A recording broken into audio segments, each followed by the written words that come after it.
J'ai beaucoup d'émotions. Ça fait longtemps que je ne suis jamais venue ici. Voilà.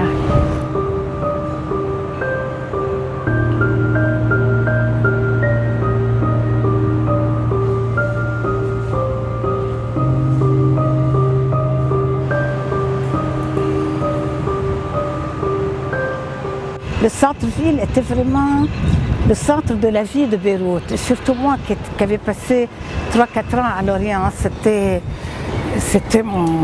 un peu mon domaine ici. Alors de venir voir tout ça détruit et démoli et scandaleusement vandalisé, je ne voulais pas voir ça.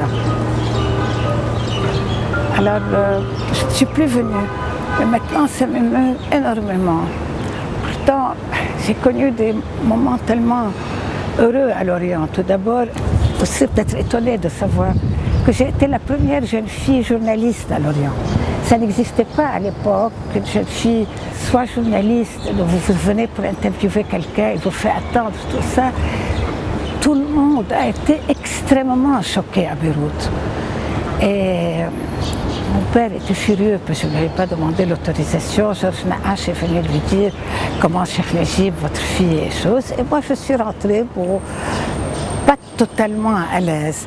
Et j'ai en face de moi M. Ajouri qui avait toujours le visage très sévère et très impénétrable. Bonjour mademoiselle Essalkouri, j'espère que vous comprenez que travailler ça s'appelle travailler, pas voyager chaque quelque temps et aller et venir être en retard. J'ai dit non, qui vous a dit que je voulais être comme ça?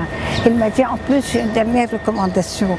Tout ce que vous devez annoncer comme nouvelle à Lorient, si jamais on vous pose des questions et où sont vos preuves, vous devez les avoir. Vous ne pouvez pas inventer et fabuler comme vous avez envie. Incroyable. Ici, c'était le hall d'entrée. Moi, mon bureau était au premier. On avait un grand bureau donc avec André Berkoff, qui était aussi génial que paresseux. Donc très souvent, on me coinçait en dernière minute, il disparaissait. Il avait promis un article qu'il ne faisait pas. Donc en dernière minute, je devais galoper, le faire moi-même. Mais il y avait beaucoup de solidarité, beaucoup d'amitié. Et au contraire, tout le monde aidait tout le monde, ce qui est rare dans un travail. Mais c'était une merveille parce que Lorient, le jour, tout le monde le lisait. Il y avait encore beaucoup la culture francophone, ce qui est moins le cas, sans vouloir vexer la France. Et ensuite, nous étions vraiment une famille. Et Naache était un génie, la vérité. Un génie fantaisiste, mais un génie quand même. Et toute l'équipe était très motivée.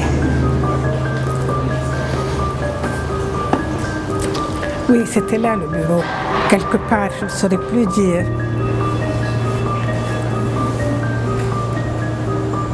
Non, c'était une grande chambre, nous autres. Je rentrais dans mon bureau. Je disais, ah, mais qu'est-ce que c'est que ce papier que vous avez écrit?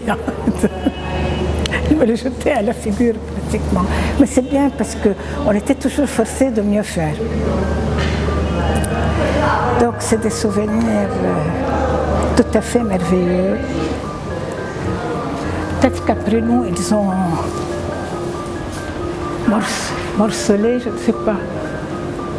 Pour moi, c'est le plus beau métier au monde parce qu'on apprend tout le temps, tout le temps, tout le temps.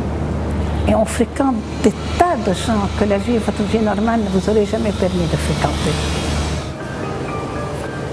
Ah, peut-être c'était les bureaux. Peut-être que c'est à Lorient et ça m'a fait beaucoup de bien dans la vie. J'ai appris à consulter. Ce qui, en général, on est toujours un peu imbu de soi. Donc, j'ai beaucoup appris à consulter, ce qui est indispensable dans n'importe quel travail. J'ai beaucoup appris, vraiment. Lorient était pour moi une leçon de vie, vraiment.